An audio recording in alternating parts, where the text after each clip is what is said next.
All right. Good afternoon, everybody, or good morning, depending on where you are. Let's see.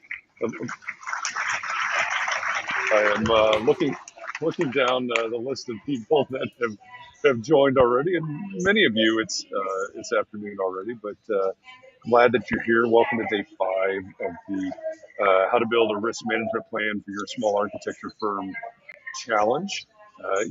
It's very obvious, I think, right now to you that it's very loud where I am, so I'm going to talk. We have a live audience.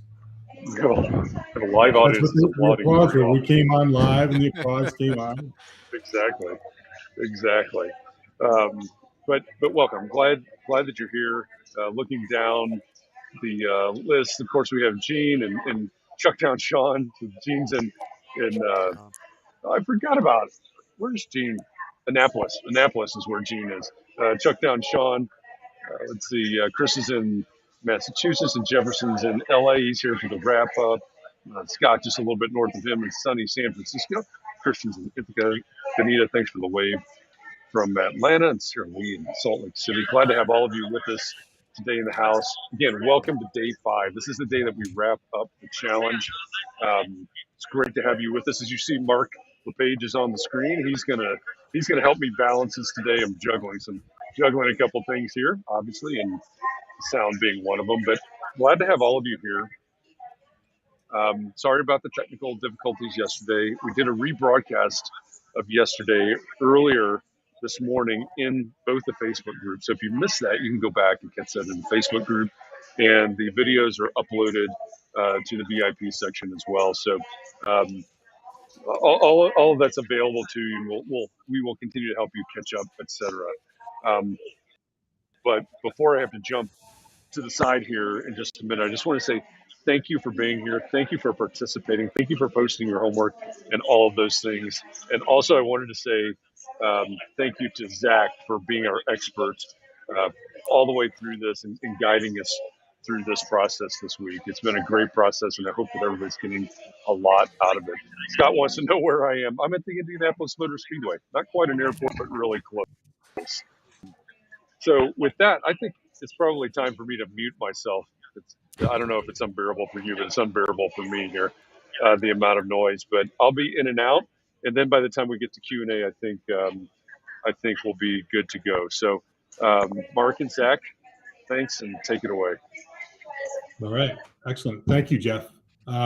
Indianapolis Motor Speedway. I wish I was there, truthfully. That would be awesome. They're doing some qualifications and stuff. Jeff's doing, he does every year. He does he's like the MC of that event that he's doing. So he gets to go to the races every year. Pretty cool. Jeff's thank you, voice is everybody. just in high demand. Yeah, exactly. That voice. He's got a great voice. Thank you, everybody, for attending. If anybody doesn't know who I am, Mark R. LePage, founder of Entree Architect. So I'm just sort of tag teaming with Jeff today while he's over at Indianapolis Motor Speedway. I thought today, with day 5 of the Build a Risk Management Plan challenge, I've been participating and watching all through. I'm super excited about what we've been doing here in the last 4 days. Apologize for the technical difficulties yesterday. We did finally get that out, and so there is a recording, like Jeff mentioned. There is a recording on the Facebook group. I think it's on YouTube as well. That was a replay, and so if you missed it yesterday, you can go back and grab that and do your homework. And then today, we're going to start with or wrap things up with day 5. Zach can share a little. Maybe you can do a little bit of wrap up, a little bit of review from day 4 because we were sort of cut so short. Zach, maybe we can just review that real quick, and then throughout we can sort of do a full summarized of the 5 days, sort of walk us through the 5 days of content that you shared with us. So anybody who missed the first 4 days sort of gets an overview. Anybody who's been through it sort of gets a review, and then we'll go from there. Sound good? Sounds like a plan. Let's do it. Right. I'm going to throw it over to you. Okay. So first of all, welcome back, everyone. Really appreciate you guys having me this week. This has been a lot of fun.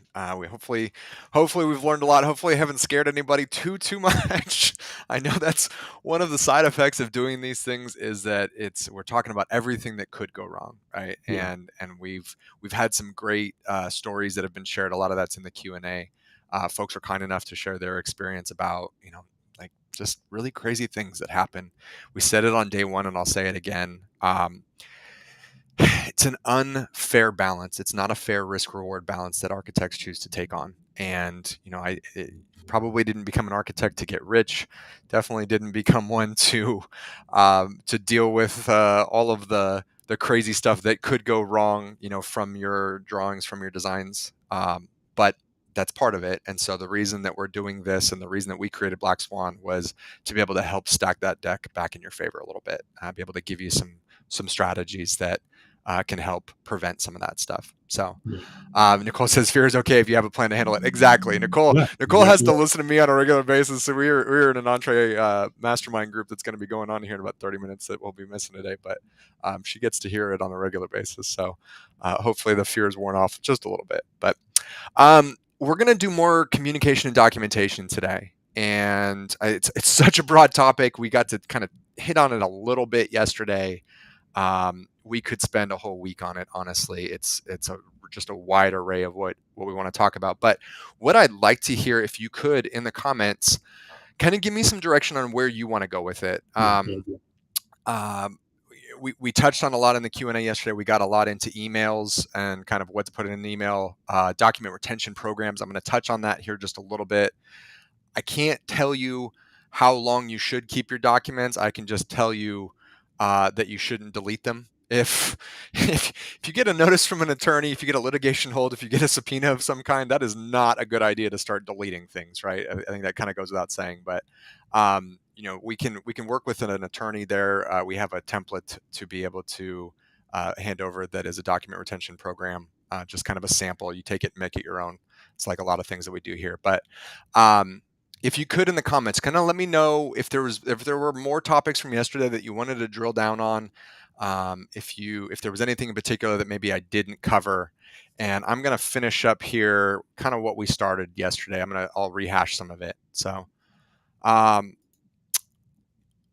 disclaimer, this is an incredibly broad topic, and I am not the person to be able to decide the policies for your firm. Only you can do that. I'm just going to give you a little bit of context to be able to help guide that a little bit.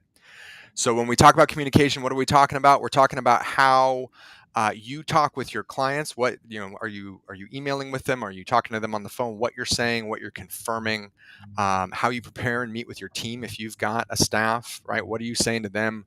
If you're going to send a staff member out on site?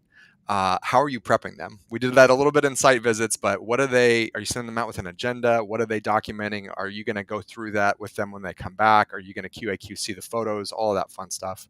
And then how are you discussing, how are you communicating with the project team, right? What does that look like? Are you texting? We get into cell phones, the risk of texting. Exactly, Christian. The short answer is if you're going to use your phone, it's discoverable. It's now a business tool. It's just like your computer. It's just like your emails, right? And understanding that it may not make sense for every small firm to go out and buy a specific phone. I understand that. Then we just need to understand the risks of what could go wrong and of what we keep on our phones. And I would venture a guess that there's a lot of personal information there on your phone that you wouldn't necessarily want read in front of a judge or a jury, right? And all of that stuff becomes available, it becomes discoverable if there is a dispute or a lawsuit. John's putting the statute of repose. How long does it last? Review what it means. Yep, we did that a little bit in the Q&A. We can go through that as well. Risks of using Instagram, Twitter, TikTok, and Twitter. I think I shared my story. Non-disclosure agreements, NDAs, are becoming a little bit more popular these days. And one of the things that you need to make very, very clear to your team is if you've signed an NDA, right? Because I have a story about out here in the Silicon Valley, one of the many tech firms, social media firms, and an architecture firm or the design firm that we work with signed an NDA contract. One of their employees went out on site, took a bunch of pictures, posted one of those pictures to their social media, became publicly available, and within 20 minutes they get a call saying, you have violated your non-disclosure agreement, you are fired, and we are planning to bring a lawsuit against you because you disclosed information that you weren't supposed to disclose. I'm not sure whether that employee knew about the NDA. I'm not sure if they were, actively violating it, if they just had a lapse in judgment. It's just never a good idea to do that type of stuff, right? As cool as the projects and are that we're working on. ignorance doesn't give you an excuse, because if you read an NDA, typical NDAs say that it's you and all of your employees. And your employees don't need to know about it. If you sign the contract, they are still required to fulfill the requirements of that agreement. And so exactly, pretty risky thing. Mm-hmm. Sean said you mentioned using an app for your business text. Does using that app limit what you can be search discoverable? Sean, it's a good question. I don't have case law to support it. I think a very good attorney could say, if you are diligent, if you put this policy in place, right? If so, on my phone, I use, like, say, Ring Central is just an app where my business line rings there. I don't have a physical phone anymore in my office. It's a different phone number, but it rings to the app on my phone, and I can text from it. If I am diligent and say, my personal cell phone is my personal, and I only talk to people there, and my work cell phone is business, and clients can call me and text me there, I've drawn this very, clear, bright line down the middle saying this is work and this is home and personal, right? If I download that app, but then I still take calls from clients on my personal phone, am I, commingling, if you will? Yeah, I am. So hard to say yes, clear line, yes, absolutely do this and you'll be just fine.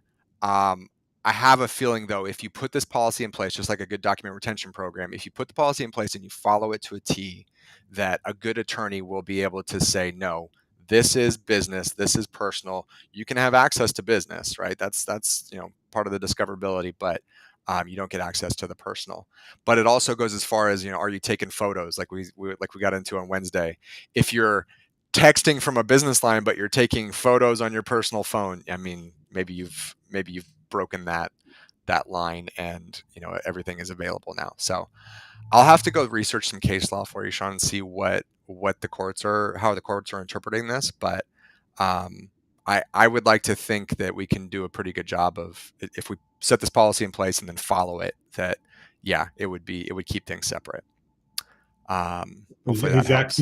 Christian had a question about how do they know if that your phone is discoverable, right? If you're taking photos on your personal phone, how would they know that those business photos are on your personal device?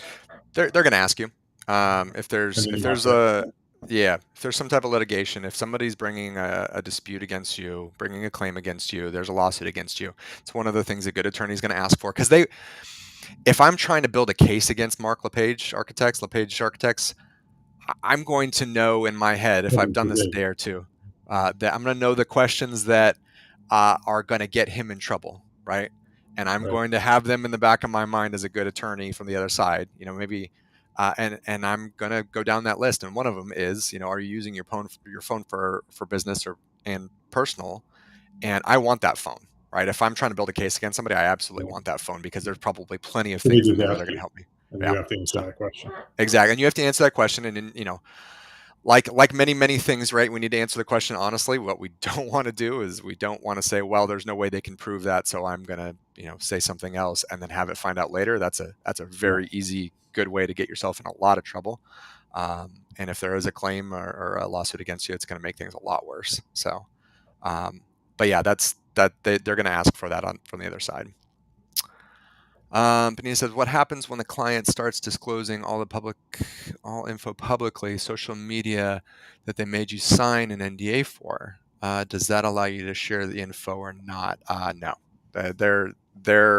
They're able to share their stuff how they want to share it. If you've signed a non-disclosure agreement, you've agreed to not disclose that information under any circumstances, and until that agreement is void, no matter what they're saying on their side, I wouldn't disclose anything there, because it might feel a little hypocritical for them, but that's their right, and they got you to sign this NDA. So it's a good question, though. Good question. If we're going back into emails a little bit, and we spent a lot of time on this in the Q&A yesterday, but we are incredibly reliant on email, right? We are so reliant. I don't know how many emails you get a day. Mine's in the hundreds for sure. I get a lot of emails that I wish were phone calls, right? I get a lot of emails that are, I said this yesterday, selfishly, I am partially dyslexic, and that doesn't tend to be a problem unless somebody sends me an email that is about 18 sentences all in one paragraph, and I'm expected to sift through it, and my eyes just go, bah! And I really wish it was in some type of a bullet pointed format to be able to make the points that you're trying to make. And at the very end, if I'm asking questions, I'm making it very clear. I'm actually going to space down, leave the question by itself to make it very clear that I'm asking a question there. And I read off some pretty tough emails yesterday in terms of some things that have been found in insurance claims that design firms have said either internally or to clients. And the worst one, I'm paraphrasing here, was, "Hey Mark, I'm thinking about changing the valve that you specified from this to this, and also, are you available for lunch on Thursday?" And the response was one word. It was yes. Well, the client would later go on to say that they were responding yes to lunch. They weren't responding yes to the valve replacement. The problem is the person asking that question, the consultant, didn't know that and went ahead and replaced the valve. It was not the right thing to do. It caused $300,000 worth of delays that needed to go back and be fixed. And when read in front of a judge or a jury, it was very easy for that side's attorney to say, "Well, you said yes. What did you?" He probably I'm not didn't even get the lunch that he wanted. exactly. It was a really expensive lunch if he got it. It was a $300,000 lunch. I hope there was some steak and shrimp involved. But does that person wish that they could have gone back and said something like, "Yes to lunch. Let me check on the valves." Right? Super simple, right? Just a few more words, just a few more, let's just really spend a little bit more time to think this through, and could have saved a lot of time. And we had, I bet if you go back, you can probably think of a time when you answered very quickly, either in email or verbally to somebody, and then maybe had that moment where you're driving home, or you're laying in bed or in the shower, where you're like, "Ooh, I'm thinking that through, and I don't like the way that I left that." Yeah. And my answer there is, if you have that, just go send an email. Go send a CYA email, a cover your tail email, and say, "Hey Mark, I know that when we were on site and you asked me this question earlier today, I said this. Now that I've thought about it a second, I want to clarify XYZ." Right? That's totally acceptable.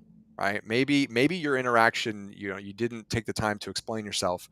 It's okay. In fact, it's encouraged to go back and email and explain yourself, because we need to be able to tell our story 2 years from now, right?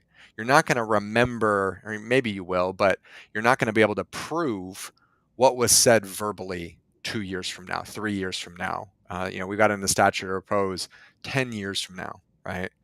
What we document, what we put as a memo to the project file, what we put down in email. "Hey, Mark, I know that you wanted. We talked on site today about adding a carport to the house that we were working on. Just to confirm, it will probably be this cost. It'll probably be, our extra fee will be this, and it'll add this much time to the project. Are you comfortable with that? Just to confirm, please confirm back." And then our scope is correct, so we're going to go back and we're going to amend the contract. Right? We have an email. That's good. An email is definitely better than nothing. But one of the things that I'll make available here when we kind of get into our workshop next week is we have a one-page document that's an amendment to the contract. If your scope is creeping, it is incredibly important that we amend that document. So emails, very, very, very important. Cover your tail. One of the things that I had made a practice in my firm is that when I'm on site and I have a question that's asked of me and I get that feeling, right? Everybody knows that feeling of, I'm not sure I know the answer to this. The answer to that is, I don't know. Let me look into it. I'll get back to you. 100%. Right? 100%. Rather than pretending that you know, or having the information and saying Right. something wrong and then having to go back and fix it. Nobody has any problem ever with, let me check into that and I'll get back to you right away with an answer. And then you can research it, document it in writing, and then you're covered. And it is so incredibly important that you do that. And if you have employees, make sure that they know that they can do that. That becomes the policy of the firm. Right. That becomes a policy of the firm. And there's this tendency for most humans when we're newer to make it sound like we know what we're talking about, maybe if we don't, or to feel if everybody around me is putting pressure on me to make it feel like I should know what to do in the situation. We said this on Wednesday. If you're out on site and somebody asks you a question, just like Mark said, you don't need to sit there and redesign on a napkin. That does not need to happen. Chances are that is not going to help the situation. If anything, it's going to be a little, at least difficult to document. Your employees, everybody has the right to be able to go back to the office and problem solve, right, and troubleshoot. And even though it might take a few extra hours or a half a day, that is much better than shooting from the hip, realizing that you're wrong, and then now we've delayed the project a month, right? Right. What's the cost of that? We've got a bunch of questions filtering through here. So, any platforms more or less riskier than others? Is that question, Christian, about like email safety, like cybersecurity? I'm not sure if you were on that way. I did a webinar with Boris Rappaport, who is excellent Arc IT. Is out of the Bay Area, works with a lot of smaller firms, works with a number of my clients, and we have a whole webinar on his thoughts around cybersecurity. It is the biggest emerging threat that there is. As much as I want to sit here and talk to you about everything that we've talked about right now, the biggest emerging threat right now for anybody, and small firm architects absolutely fall in this, is what are your habits around passwords and things like that. And Christian, we're on Facebook, and I think he posted earlier this week that a few people's Facebooks got hacked, and we started talking about passwords. A good password manager. I use LastPass. I don't get paid to say that. I use the paid version of it on my phone and on my computer. But as far as any particular platforms for email, I wouldn't be able to point you in one direction or the other. Not Gmail, Yahoo, Outlook. I would just have your own cybersecurity in place. Make sure that you have security on your computer. Make sure that you have a password manager. Two-factor authentication. That was one of Boris's big things. I say that with questions, even if I know the answer. Yeah, Chris, I think he's saying if somebody asks you a question on site, tell them you're going to go back just to double check, even if you know the answer. It's a great practice to get into. That's it really standard answer to all questions. It is. Cybersecurity. John says sometimes just making sure I understand the question and asking the clarification saves time. Exactly, it really does. And we are just busy. We are rushed in general, and so getting into just normal everyday communication practices. I just want to make sure I heard you right. I want to make sure I understand the question and that I don't go off on a tangent and start answering something and probably put a lot of time and effort and thought into that, thinking you were asking me for a redesign when really you were just asking me for a clarification, right? That taking the time to really understand what's asked of you is a great communication practice in anything. There's a Christian has that question about the signature in your email. But before we jump into that, there's a process that architects use for contractors to request information. It is a request for information document. Right. If they have questions, if on big projects, you're not permitted to ask that question verbally. The architect won't answer it. Right. Submit a document that says, here's my question, and then the architect will review it. They will write an answer and they will submit the answer. And then the question is documented, the answer is documented. It goes back and forth. Right. Same thing for clarifications. There's a process for that. If you want something clarified, request it in writing. I'll clarify it in writing. I'll send that clarification back. That way, everybody's record has the question and the answer recorded. Right. Right. And that is something, you know, I know we've dabbled a little bit here, which is to say if we're working on smaller stuff, do all of these rules apply? And those are rules in particular, they should, right? You should just document things that way. Yeah, and those documents, if you remember, those documents are Yep. in the foundation's documents Right. package. I use them in my firm. That's so anything that I've used in my firm is part of that document package. Right. And so RFIs and meeting minutes and agendas, they're all in that package. 100%. We had a good question about meeting minutes yesterday, which is whether or not you want to take on that responsibility. I thought about that one a little bit more. I think it was Christian that asked it. And I think, yeah, if we're talking about, especially a smaller project, if you want to be the one to do that, just so that you can control your narrative, right? I'm all for it. What we mentioned yesterday was I don't want to be involved, especially on larger projects. I don't want to be involved. Well, any projects I don't want to be involved in or responsible for site safety. Right? It's not my responsibility as an architect. Yeah. If we start getting into safety issues, if I'm not the one taking the meeting minutes, if I'm not running the meeting, I would go as far as to step out of the meeting and make it known that I didn't participate in that portion of the meeting, just so that none of that comes back on me. It is not ever the architect's responsibility for safety. The only caveat to that is if we see a very prominent potential accident. If there's something that makes me say it's the holy cow rule. If I'm looking at somebody hanging off a ladder and I say, holy cow, I now owe an obligation to go find somebody. I'm going to go find whoever is responsible. I'm going to probably the contractor, maybe the owner, and I'm going to let them know. And then again, back to our emails, I'm going to document back. Hey, Mark, just to confirm, I saw you on site today. We saw so-and-so that was, not tied off, hanging off a ladder. Again, not my responsibility for safety. Just wanted to make sure that you were aware. Thanks. Right? CYA, cover your tail. Yeah. So Christian had that question about the email signature. Do you have any suggestions or thoughts on a standard email signature in the bottom of every email that goes out from your firm? That's a good question. I haven't really dabbled into that. I don't have anything that's a must. Let me go one better. What would the concern be, Christian? What if you were? Are you looking for? Well, let me just say, what would the concern be of the email signature if you didn't have anything?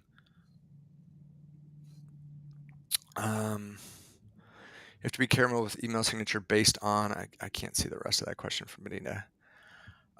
Nicole says, what if any additional liability do we take on if we get a volunteer outside of work? For example, I'm on a city variance board, HOA, architect committee, and HOA board.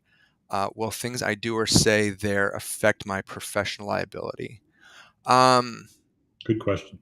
That's a very good question. So can you elaborate on that a little bit more, Nicole? Like what? So you're on the HOA board. Are you talking about giving advice?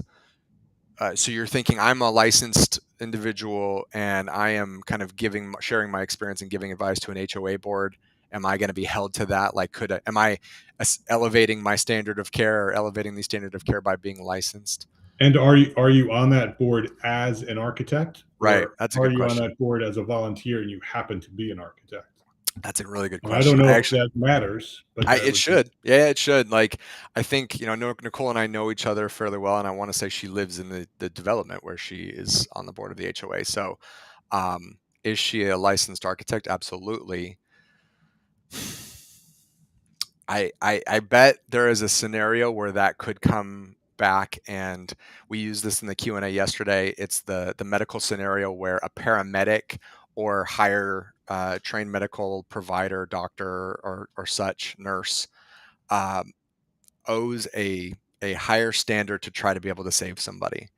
And I didn't come up with these rules, and I don't necessarily even agree with these rules. But the truth of the matter is, if my wife is a licensed physician assistant and works in orthopedic surgery. If she and I are standing on a sidewalk or let's say at a restaurant and somebody starts choking at a restaurant, if I go to try to help that person and I am not able to, and that person dies, that person does not make it, I'm a good Samaritan, right? I'm just trying to help, and I don't owe that person anything. I don't have any other special training. I was CPR certified at one point. I'm not even sure it's valid. My wife is medically trained, and there have been cases out there where she is held to a higher standard, right? Whether that's right or wrong, whether she's in orthopedics, she does with joints, but because she has medical training, she, in theory, knows more about how to save this person than I do, and could be held to a standard of being able to try to help that person. And if she didn't do something that she was taught way back when, could she be sued for that? She could, unfortunately. It sucks. It's a really, really hard thing to hear, but it's the truth. So I would kind of apply that principle, Nicole, and say, if we are getting into conversations where my expertise as a licensed architect, if I'm going to start kind of giving advice, if you will, I'm treating that almost like a pro bono project, right? And your professional liability insurance does cover you for pro bono work if you want to go work for your church, or if you're designing your aunt's house for free, or whatever that looks like. But yeah, I would say that you could be held to the standard of an architect if somebody really, really wanted. If there was something that went wrong and we had some type of damages, they could come back on you for that, which I know is not a fun answer, but I think that's the truth. So. Nicole clarified a little bit there. Okay. Also, Sarah Lee, shared her disclaimer. So, Christian, you can take a look at that. Right. It's about confidentiality and confidentiality. Okay. Yeah, I know. In my field with insurance, we have disclaimers. We have email signatures around confidentiality. I've never seen them tested. I've never seen.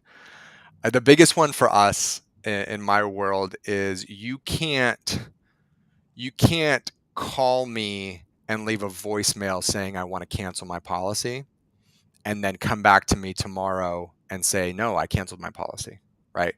That is, we have these confidentiality disclaimers saying, you have to talk to a human being, you have to send an email, you have to receive confirmation from the email. That's the way it has to work. I've not seen those tested. I've not seen any kind of case law that says, oh, well, this is what happens when that person doesn't do that. I'd like to think that they hold up pretty well. I also know that there's this thing called absolute liability, and it is the best example is from the movie The Hangover. If you've ever seen that, they have a tiger. If the tiger were to eat one of the gentlemen that stole the tiger in the movie The Hangover, Mike Tyson is absolutely responsible for that, because whatever waivers he can get you to sign, he's got a tiger, and tigers are dangerous animals. And there's no waiver on the planet that can override the fact that a tiger is a wild animal that could kill you, right? So I don't think that, advice is jumping into the realm of absolute liability, but that is something that we deal with on a regular basis, which is sometimes, no matter how many waivers we put out there, no matter how many disclaimers, no matter how many, whatever, courts are gonna, they're gonna uphold certain things, and that's just part of it. So yeah, Zach, we're about halfway through our day 5 here. I'm wondering if we should get into sort of reviewing the 5 days. Yeah, just let's do that. Remind people what each day was about. Absolutely. You can continue to ask your questions, and we'll try to grab them all. Right. But let's do that. Let's go back to day 1 with the 4 S's. So, Jeff, when I first was on Context and Clarity back in September of last year, I coined this idea of the 4 S's of risk management for the small firm architect. What are you signing? What are you seeing? What are you sending? And what are you saving? And that's kind of what we've gone through this week.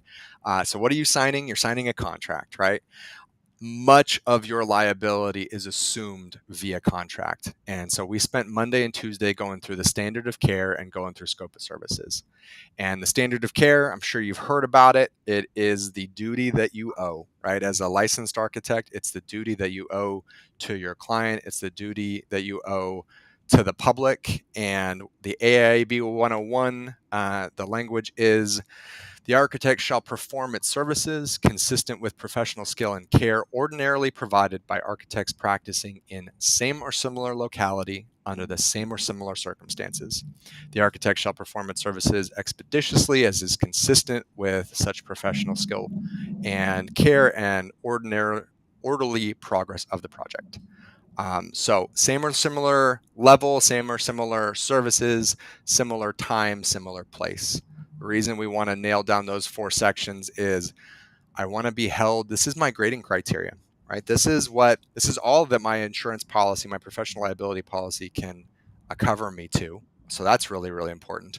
If we exceed the standard of care, or if we elevate our standard of care, meaning we take on something, or we make promises, we make warranties or guarantees that we are going to do something to the highest standard.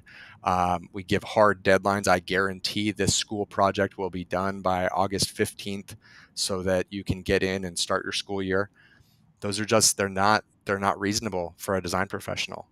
It's just one of the unfortunate things. A contractor can do this all day long. In fact, that's where these come from. These warranties and guarantees are because contractors do them, right? Because they're held to them. Design professional is not held to that, nor can they be. So when we're going through there, we want to be judged to the C+ average. That's not. I'm not saying that you're not marketing to this. And Jeff, we had a good conversation around how to kind of differentiate yourself around the standard of care, because you can't go out and say, well, we're the best, we're amazing, we're first class, all of those fun things. But you have to understand that this is what you're going to be held to. And if something goes wrong, if there is a claim against you, we want to be able to go get an expert witness, and we want to be able to say they met the standard of care here, right? They didn't exceed it. They didn't take on anything in here that was going to elevate it, and they met the standard of care, and that's all they were required to do by law. And that's the importance there.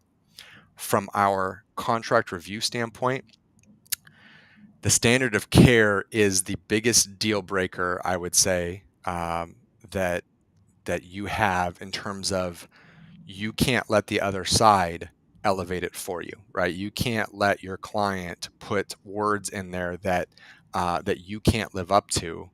And I'm thinking of really difficult contracts to negotiate, public entities, schools, things like that, where it's just like, man, we're not going to get the terms and conditions I'm looking for, right? It's not going to be super fair, super, equitable. We at least need to get the standard of care right. And if we get the standard of care right, we can go through that contract now, and we can use phrases like timeliness of performance in accordance with the standard of care, right?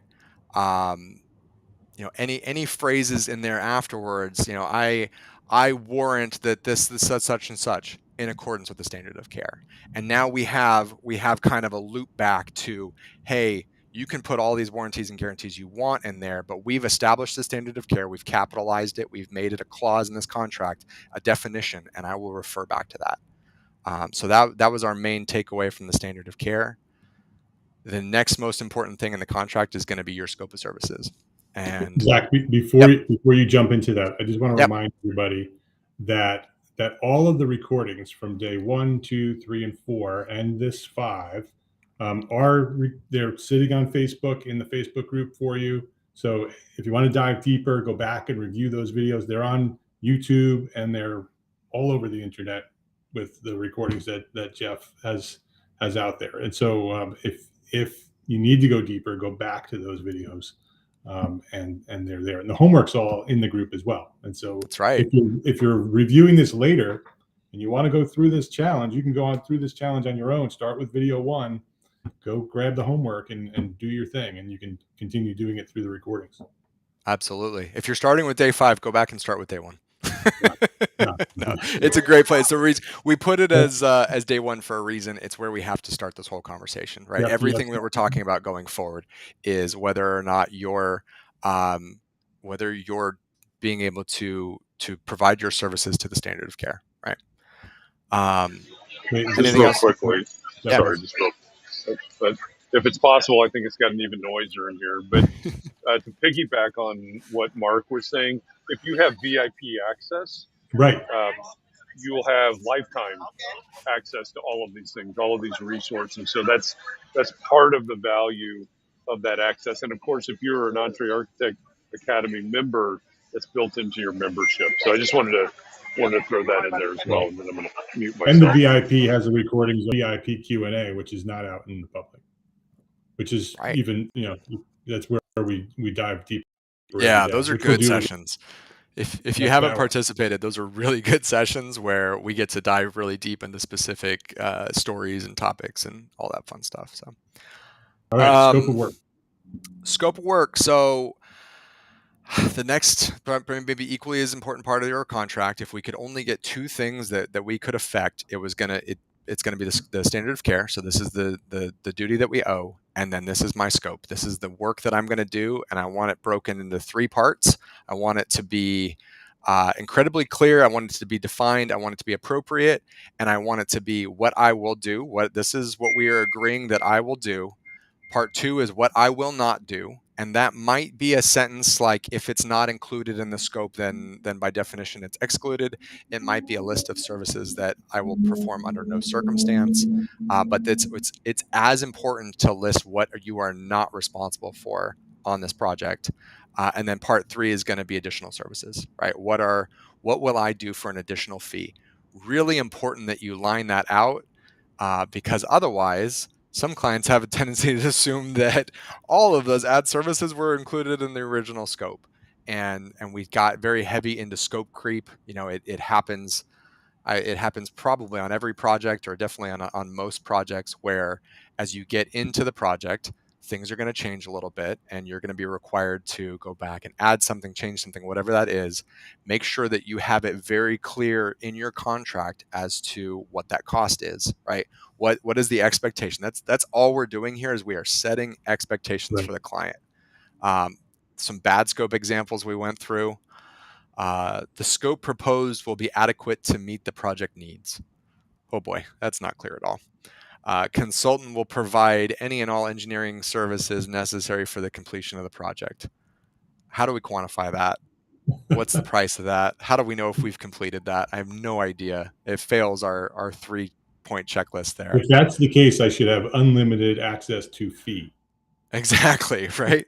And this is, it's not my area, but this is where we stay profitable, right? This is part of why Entree exists, is to be able to help in business scenarios like this. But scope creep is the fastest way to put your firm out of business if you're taking on additional work for no additional money. I am continually shocked at the number of projects that lose money. Not that don't make money, but literally lose money, right? You are literally in the red on it, and if you continue to operate that way for a really long time, it's a recipe for disaster. So yeah. One thing that in that realm that has always amazed me, and it's probably not so much right now, but maybe I'm just not asking this question right now, but especially when there's a downturn, people will take on what I always called like the cash flow projects. You see this in big firms as well, where I'm going to take this project on. I know that I have zero or very, very little margin, and I'm doing it for the cash flow to hope that it takes me to the next project and the next project and the next project. That's a game of dominoes. It is literally a game of dominoes. And I've seen this in firms where when that first one falls, right, you had the zero margin or the very, very small margin, or even understanding that you're going to lose money. When that first one falls, the dominoes fall and the snowball. I'm just going to mix all the metaphors together. The snowball gets bigger and bigger. The rock's rolling downhill. What else can I throw in there? And that, to Zach's point, that is an incredibly fast way to destroy your firm. But it happens a lot. It's amazing to me. Yeah. No, it does. And I tend to be one of the first people that firms get to talk to when they open their firm, right? Because in general, you're going to need insurance. And part of what we do at Black Swan is placing insurance for architects and engineers. So somewhere around 4 or 5 years ago, I think it was 2018, I helped 100 firms on the dot that year start their firm and place insurance policies for them. And so I got to see, by talking to somebody in the beginning, how prepared they were as a business, right? So some folks would come and they say, here's my business plan, and here's the projects that I have lined up, but I absolutely won't start these projects until I have insurance. And I'm like, man, rock and roll, right? Like, you've thought this through. Some on the other end of the spectrum would be, hey, I've been practicing for 3 years. I kind of fell backwards into this. Somebody threw me some work. It kind of turned into something else. And like, I kind of figured I should get insurance now. And I'm like, ooh, okay. We can help, but understand we are behind the 8 ball here, right? Like, you have been practicing for multiple years. It's not as simple as just retro that coverage back. And so, how prepared were we in the beginning? I can tell you, the more prepared the person was, the higher the likelihood that they made it and are still continuing to practice, right? So, again, not my area and profitability and whatnot, but definitely something that I've seen as a trend in clients that make it versus ones that don't. So, Zach, as we wrap up the last two S's, I want to make sure, don't let me forget, at the end, I want you to spend some time talking about Black Swan and sharing about the services you provide and how you can help our community. So make sure we do before we sign off today. Would love to. So on Wednesday, we hit site visits, and this is always a fun one. This is my favorite one.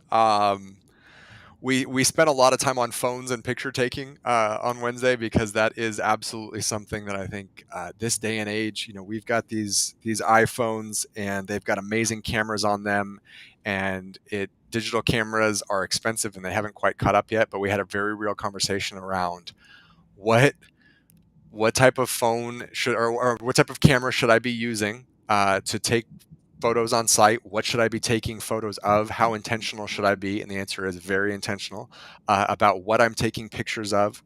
We had our 3-foot rule, 3 foot or 300 feet. When I'm taking photos of my observation, if I'm looking at non-conforming construction, I want to be up real tight, or I want to be across the street.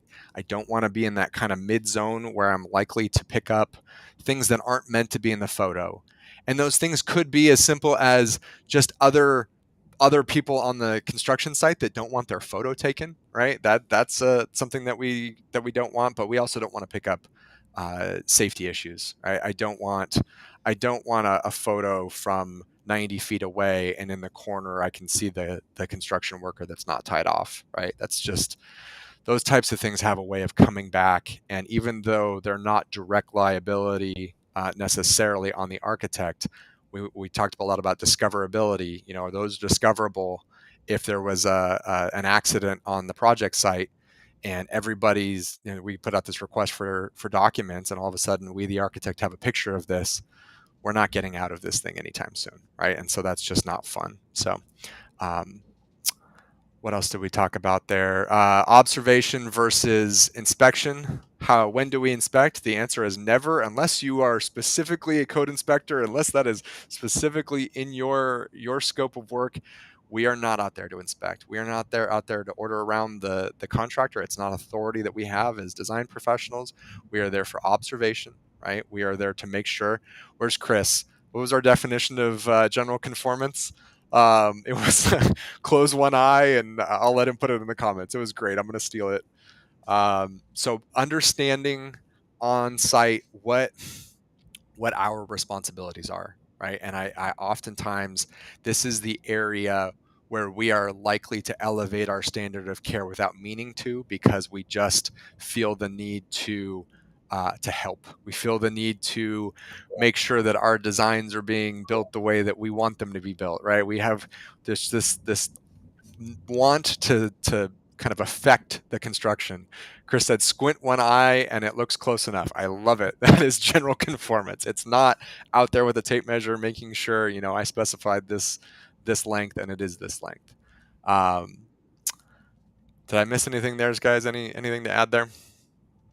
Problems in the field? we said this earlier today. If you're having issues in the field, resist the urge to fix it in the field. Go back to the office, right? Nobody's expecting you to redesign something on a napkin. And have an agenda. That's a really, really big one. And we got into the Q&A that day on, you should have a for your firm. I think the AIA makes this, I forget what the document is, but it's just a site visit report, and you should have a reason for going out there. We talked a little bit about milestones. That was it. I would like my site visits to be tied to milestones, not to a number of visits in particular, because it sets the intention for me as to why I'm going to be out on site. And if there are delays already, if our contractor is not quite on schedule, it makes it very clear that I am not coming out next Wednesday. I'm coming out when the slab is poured, right? Whenever that is. And they need to tell me what that is. And then they've had to document it back to me in email. And then now it's very clear that I am not the one that's holding us up. So that helps us get out of delay claims down the road. And then site safety, we are never responsible for site safety. Never, ever, ever, ever do I want to be responsible for site safety. I don't want to be writing any safety plans, anything along those lines. If I recognize dangerous conditions on the site, I use my holy cow rule. I alert somebody, but other than that, it's not my responsibility. And finally, communication and documentation. We hit on this yesterday and today, and over communicate. Over communicate and over document. That's the summation of what we very clear, very specific. This is going to be, you're going to thank yourself 2 years, 5 years from now, when there is some type of this dispute, when there is some type of claim, when there's something that goes wrong, and you didn't just leave it to a memory. You took the time to go back and note the project file, just a quick memo to the file. This is what happened, right? This is what so-and-so said. In an email, I confirmed back all verbal conversations, all our phone calls. Hey, Mark, just to confirm, we just had a quick phone call and I wanted to confirm back to you this is what was said. It's Mark's opportunity to dispute that if for some reason he wants to dispute that. But it's my CYA, right? It is my make sure that everybody knows, where I stood on certain things, and especially if somebody is, if we're making changes that we don't necessarily agree with, right? We want to make sure that those are all documented as well. And then we talked a little bit. Mark mentioned about RFIs and the process there. All of those things. This is your friend. I know it can seem laborious, right? I know it can seem, especially on a small project, it's like, oh, well, I'm only getting paid this much, or the construction value is only this much, and I don't really feel the need to. It is just a really good habit to get into, and you would be shocked how often you're like, wow, I never thought that would turn into a claim, and I'm so glad that I took notes. I'm so glad that I documented as well as I did. Or the reverse of that, which I hear every now and then, which is, oh my God, I don't have anything on that, right? And it becomes a verbal, he said, she said type of thing, and that's just never going to work out well for us. So, did I miss anything there, guys? No, I think what a great week of challenge sessions. Covered so much information. I think a lot of people really got a lot of value out of this. One of the things I wanted to talk about before we wrap things up here is that we are going to go even deeper. On May 27th, Friday, May 27th, we are going to present the one-day workshop, the 4 pillars of risk management for small firm architects. It is the first Context and Clarity one-day workshop hosted by Jeff Echols. So this is going to be a series of workshops that we do. This is going to be the first one. This is going to be an opportunity for you to go even deeper on these topics in a one-day workshop. Show up at 1 o'clock Eastern time, 10 o'clock Pacific time, and spend the day with Zach and Jeff developing this risk management plan. And so you get AIA credit, 3.5 AIA credits, 3.5 AIA credits. And they're going to go over contracts. They're going to go over construction observation, communication systems, all the things that we talked about in this challenge. They're going to go even deeper and help you go through it. Zach, if people wanted to register for that, and maybe Jeff can pop this up on the screen. It's entrearchitect.com/risk workshop. One word, risk workshop. Zach, before we jump into more detail on the workshop, because I'd like you to talk about what you're going to train there, share a little bit more about Black Swan and Sure. what you do at Black Swan and how people can contact you, and the things you can do for them. I like that Wendy asked why my brick wall is upside down. It's my facade. I know I need I to flip noticed it. that too. I just realized that. I love it. So Black Swan Risk Management, I founded Black Swan in 2020. I had been working with architects and engineers for about a few years before that on insurance. And we always did insurance. We dabbled in risk management a little bit. And what became clear to me, kind of like I just mentioned with the helping firms be able to, from the start, was that nobody was out here teaching this type of stuff, right? We have insurance companies come along once in a while, and they have case studies, and those are phenomenal. We have communities like Entree where we share best practices, which are great, but what I was noticing is that it took an architect a lifetime almost to accumulate all of these types of strategies, and most of the time they were accumulated them through war stories, right? Through being sued, through working in a firm that was going through a claim, and all that type of stuff. And it's like, man, it just seems like if we can avoid that, if we can get in front of it and do the risk management portion, which is all of the stuff that helps us prevent getting into an insurance claim, that would make sense. So we founded Black Swan Risk Management. We only work with architects and engineers. We don't work with developers. We don't work with contractors. We don't work with manufacturers or restaurants or anybody else. This is all I do on a regular basis.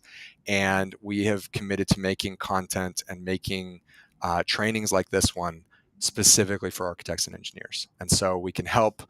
We love doing this type of stuff. This is my favorite thing to do. Absolutely. Yeah. We work with the insurance as well. And a number of my clients are in here and place their insurance policies through us. So that's absolutely how we can help as well. We work with Steve Litchfield, who's been on Context and Clarity with me, does contract reviews. And if you need a good attorney, Steve or somebody else that I work with might be a great fit.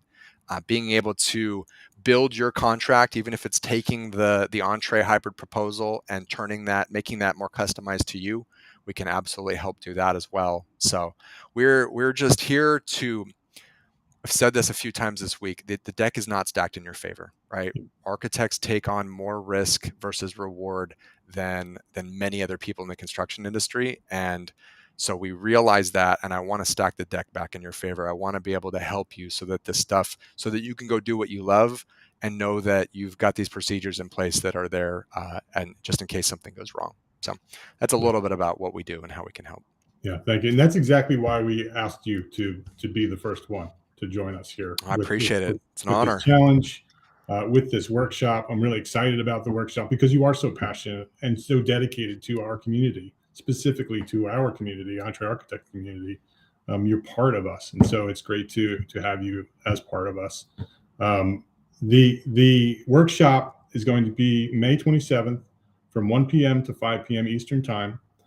If you are a member of Entree Architect Academy or Entree Architect Mastermind, it's free. Just like the VIP sessions were free, this workshop is free as well. If you are not a member, no problem. You can register as well for a nominal price, super low price. We're trying to keep this low so everybody can join us.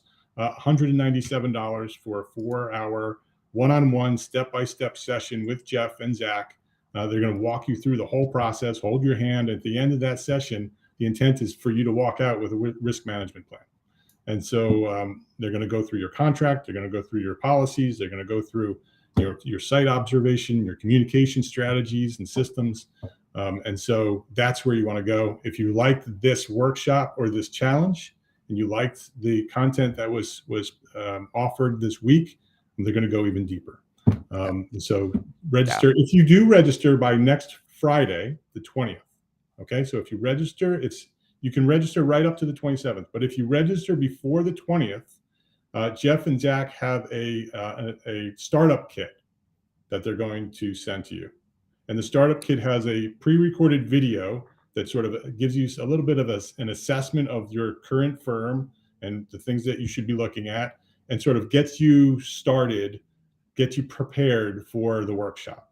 Right. So if you register before the 20th, we're going to send you that assessment kit, that startup kit, and then you'll be all set and ready to go by the 27th. And you can register anytime between now and the 27th at entrearchitect.com/risk workshop. Right. And Zach, you want to share a little bit more about your thoughts on the workshop? Well, I think the biggest thing, I think I said this yesterday in the VIP, that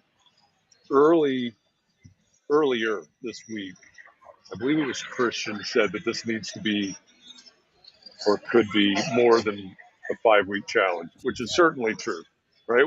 We've absolutely discovered that, realized that as we have these conversations, and then we go backstage, and then there's just more and more and more that we can talk about and learn, and those types of things, and so that's certainly true, and that is one of the reasons that I think that this workshop that's coming up on the 27th is so important, right? We've, as identified, we've sort of scratched the surface. We spent a lot of time together this week, but we scratched the surface. Now it's time to go deeper in the workshop form on the 27th. And, I also said this at the beginning, if you're an Entree Architect member in either the Academy or Mastermind level, no brainer. I mean, you get, if nothing else, just 5 days of Q&A with a risk management expert. Right. Crazy. I mean, how much would it, I'm not going to put Zach on the spot, but how much would it cost for you to get 5 hours of time with an expert on any topic? Yeah. And how much is that worth to you in terms of, oh yeah, I should go out and I should buy a $200 digital camera rather than risking all of my employees' phones and all of their personal information and all that, right? And so we extend that to the workshop on the 27th. You get the 4 hours of the workshop with Zach, step by step, and all these things as Mark described it. Again, if you're an Entree Architect member, it's in your membership. Yeah, right? You still have to register. Yes, so we know that you're showing up. So you still, if you remember, you still have to go to entrearchitect.com/risk workshop and register. There is a member registration. You just click that and you can put your name in there and you'll get registered. If you're non-member, $197, no problem. You're in too. Yep. And there will be all kinds of deliverables, right? So we had homeworks this week, which are great. They were pretty, kind of easy, not too invasive. The goal of the workshop is to walk through. We will have a workbook, and you'll be able to walk away with a document retention program for your company. You'll be able to walk away with, if you have the Entree hybrid proposal, we're going to go through and we'll spend some time kind of customizing that a little bit for each of individuals, changing things that make sense there. You'll get our go no go checklist. Will have access to that. We'll have access to that, if you're right? Not a member, right. Part of the risk workshop, we're going to give you the hybrid proposal as well. Members already have it. Right. Yeah. So we've been talking about a lot of this stuff at a high level. This will be an actual, you will have it tangibly in hand and be able to knock this out for your firm. So. All right. Actually, I see some people already registering. I'm checking the list here. Wow. Awesome. A bunch of other people are already signed up. So sign up, get that startup kit. Jeff, you want to take us out of here and we'll head over to VIP Q&A? Yep, I will definitely do that. As always, thank you. Thanks for joining us. Thanks for going through these 5 days with us. I know many of you are going to head to the backstage with us here momentarily. And again, if you missed any of this in the Facebook group, one of the Facebook groups, on YouTube, all of that, message me somewhere if you need help. I'm happy to point you in the right direction. I hope that this was helpful, and I appreciate you going through this process with us. It's really important that we support the community in this way. They're dispersing now, but I've been in a room with 350 architects, and the ones that I talk to that know that this is going on, someone came up to me a minute ago and he said, "Hey, I just got the notification that you're on day 5. It's like, yeah, that's what I'm doing right now. go away. I'm gonna do this right now. But thank you. It's very meta. It's like, whoa. Yeah, it is very meta. It is very meta.